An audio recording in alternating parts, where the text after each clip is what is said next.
Hi, my name is Paul, and I'm a prophetic intercessor. What does prophetic intercessor mean? Well, it means someone who has been chosen by the Father, who has been entrusted with the gift of prophecy and the gift of intercession, to intercede for others and to also feel the pain and ache of the Father. So, I received something today, and this was the gift of tongues, which has never happened to me before. And I've received a message from the Father directly to me that I'm to share with the world, because it's not given just to me to keep, it's to be passed on. It's directly from the Father. Here goes.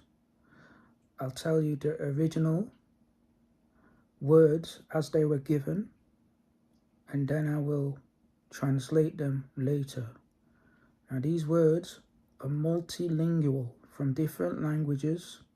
Some might be of ancient forgotten languages. Some might be languages of the heavens that we don't know in the flesh. But some are translated words from various languages that all resonate with divinity. Here goes. The original phrase, no, not phrase, words. The words were given to me, coming in like one word at a time, or maybe 2 or 3 words at a time, coming in a series, and then the final word will seal it, and then I'd get confirmation over on the crown telling me it's done. That message is sealed, it's done. There's no more words for that message. So that's how I know, because the Father communicates with me. All right. And in between I was receiving the words, I had the aura in my lower right leg, which means keep moving forward. So I did, to receive more words. So this is how prophetic intercessors get the communication from God in various ways. One is revelation, one is prophecy, one is communication, as I've told you, and auras, confirmations. So maybe I forgot some other ways he communicates, but yeah. So here goes. Marabak iltak nirvair, okoot fonuk, ispa endeleh, abun sameel, ilno parsa occult. I'll repeat that again. Marabak iltak nirvair, okoot fonuk, ispa endeleh, abun sameel, ilno parsa occult. So, Marabak means blessed. Il means God. So I found out these translations afterwards. Tak means nearness or approach. Nirvair means without hate, which is in the Sikh Mool Mantra. Okoot means fastens or binds. Del is of or from. Fonuk, the devout or consecrated. Ispa purifies, caresses, sets apart. Endeleh endures, does not flicker. Abun, our Father, translated in Aramaic. Tar is a gate or passage. Sameel is testing or proving. Ilno, meaning God moves. Tog means into. Parsa means the righteous or pious. Se means knowing or understanding. Occult means hidden, sealed, mystery, complete. So the full translation: blessed is God who draws near without hate. He fastens the flame to the heart of the devout. He purifies and sets apart. The flame endures. Our Father leads us through the gate of testing. God moves the righteous into knowing. This is mystery, hidden, sealed, complete. I'll put this in the description. Also, I received a second transmission. These words came. Fonuk el nim tiva. Fonuk means set apart, separated from flesh. El means God. Nim means purification, healing, and protection, which is the sacred tree in Hindu tradition. Tiva means vessel, ark, consecrated container. The full translation to this is God sets apart the vessel. He purifies it, he heals it, he prepares it to carry transmission. Now I'm going to tell you something. What happened some days ago, in my sleep, I had the feeling that I felt as if I was falling down from the sky as a comet of orange. It landed on Earth. When it landed on Earth, I jumped and woke up. Like, you know, when you wake up, when you fall down. You fall down, trip up, fall over in your dream, and you suddenly jump and wake up. That happened to me, but I was a falling comet. I didn't know what that meant at first, but I looked into it. And I was in heaven. I don't recall I was in heaven. But then heaven sent me back to Earth as a comet to Earth to do what I'm doing. Okay? I went back to sleep. A few hours later, it's quite personal, I woke up with nightfall. And then I woke up with nightfall, and then after that I had seizures in the neck.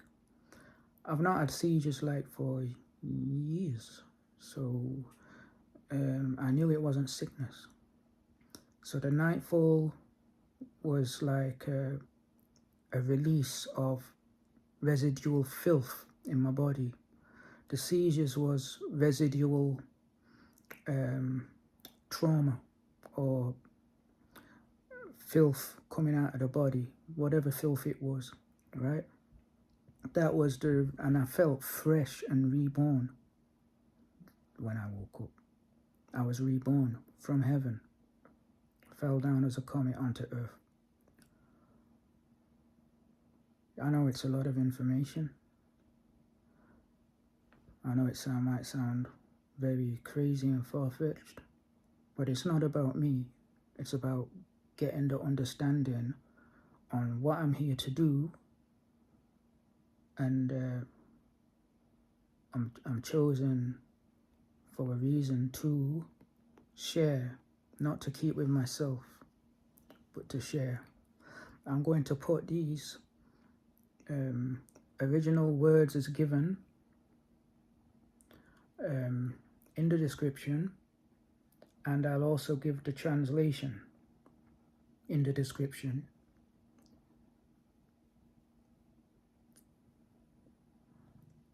And peace and God bless. And if you have any prayer requests, I'm happy to intercede for you on your behalf, because I have a relationship with the Father. We all have a relationship with the Father. But a relationship with a prophetic intercessor is not just a relationship, but it's one where you feel the Lord not just in the mind, but you actually feel his nature. You feel his ache, his pain, and we feel his confirmations, his auras. So it's not just feeling the Lord like from faith. Faith is the foundation for everyone to get closer to God.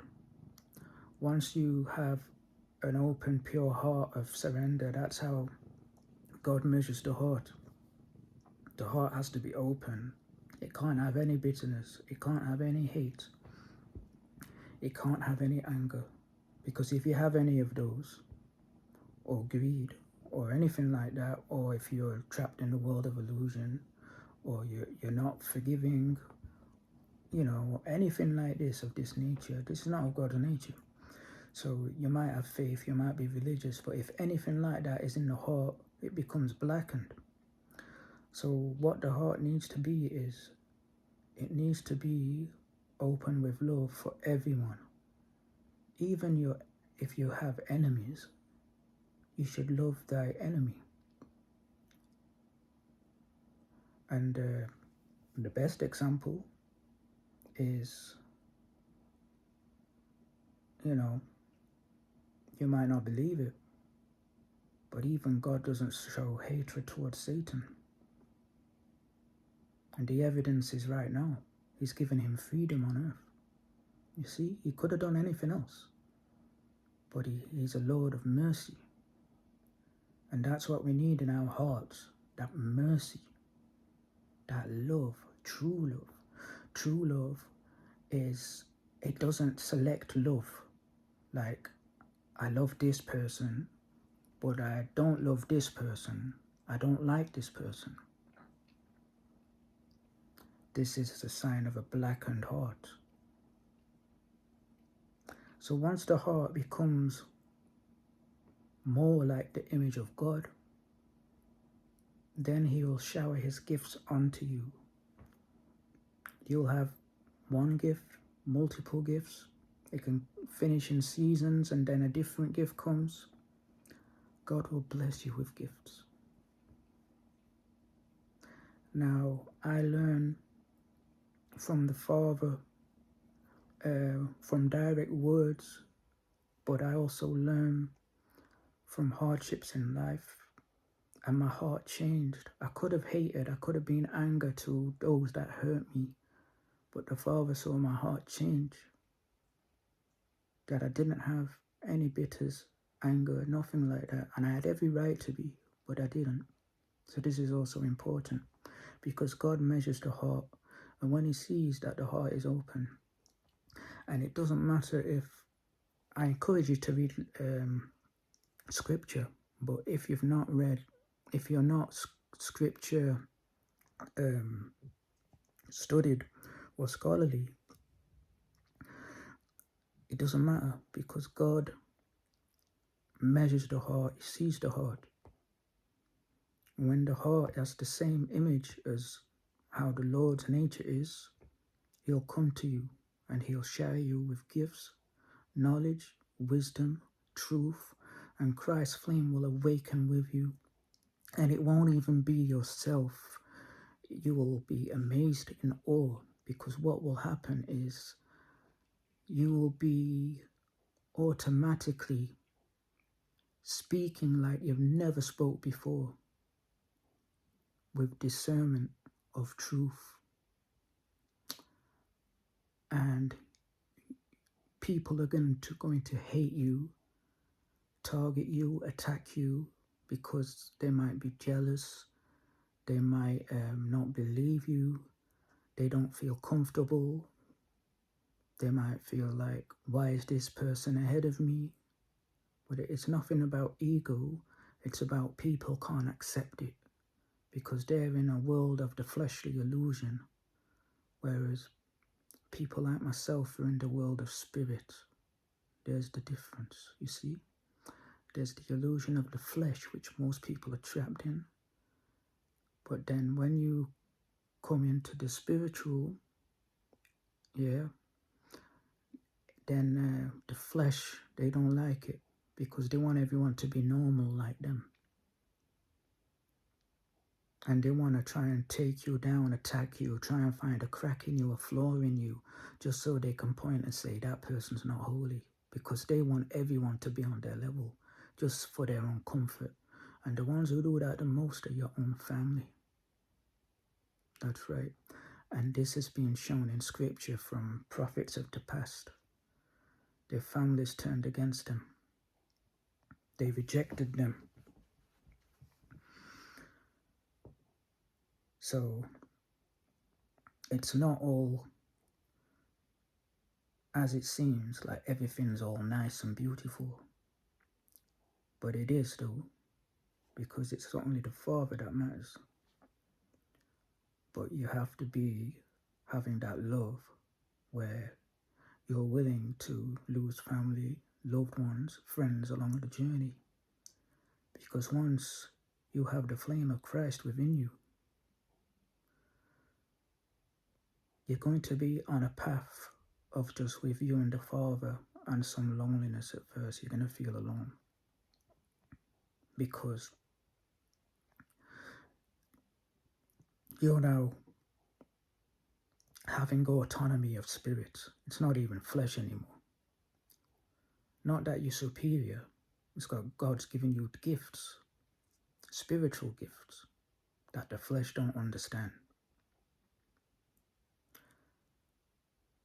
So, I've been asked this question. Someone said to me, well, Jesus said we should know literature. We should know scripture. And that's the sword. And I said, not necessarily. Because in some, they didn't know scripture first, but they lived scripture and they were chosen because their hearts were pure. That's what God measures. So,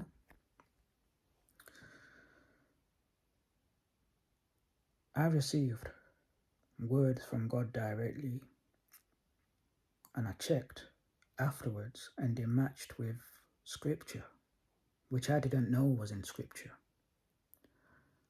And then,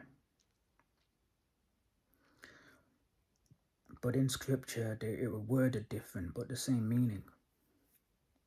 And that can happen the other way around. Like, your heart is open and pure, and then you receive similar words of scripture from God directly, and then the words will pop up in my mind, not just made up, received by Him, and He'd confirm it with the aura, confirmation and stuff. So that's how you know that you've got scripture, you're living, breathing scripture within you, and the Lord chosen you because your heart is living the way of scripture anyway. But yeah, I'm still learning and reading scripture because I don't know everything, because I'm just in the flesh. But the heart is living of scripture. That's why that person's chosen. God knows it's His will. And why am I saying this? It's not about me. It's not me showing off. It's about you. That you can also be like me, chosen by God Himself. It's not about how much times you read the Bible or study the Bible. It also needs obedience. You need to be obedient to the Lord, and your heart needs to change to be pure for the Lord. It's not about how much scriptural studies you do, because if you do not be obedient and your heart cannot change and you're too attached to the ways of the world, then you're not going to receive the gifts that he's ready to shower you with. You see where I'm coming from? So I've just dropped you some keys. It's up to you to open the door.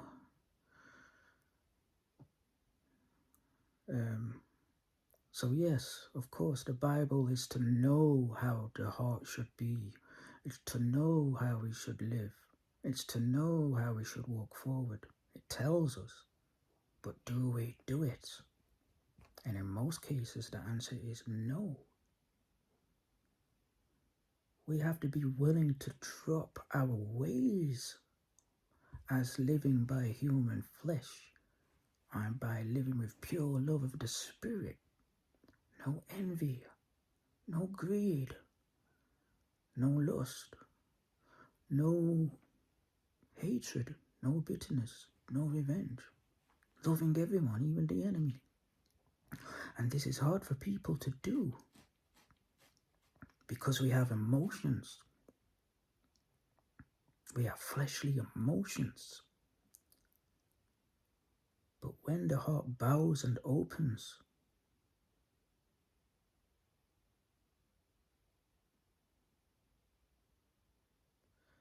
then God knows. I have no words to explain this. I can't explain it. But I think you know what I'm trying to say. I'll leave it here, wrap up this video. I'll put the translations in the description. God bless you all. Thanks for watching. And I'm rooting you on your spiritual journey. And those who watch, I'm definitely praying for you too, for your hearts to open the way that scripture says. We might want to think that we're